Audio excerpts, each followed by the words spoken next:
All right, so now we're gonna remove the actual cargo one. It's a dual bulb. It won't light you up anything in this, so we're gonna get our pry tool off. We're gonna go just on the pure edge, and we're gonna pop out. All right, from there, we like to just unplug it real fast, wait for the bulb to cool down, and we'll pry off. So we'll set this aside, and then we're gonna get our L-T15, because this bulb sits perfect in here, and it looks like it was made. We're just gonna slide in,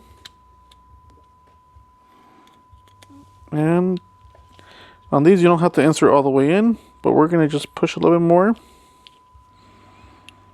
And there we go. Just plug it in to ensure it's working. And there you go.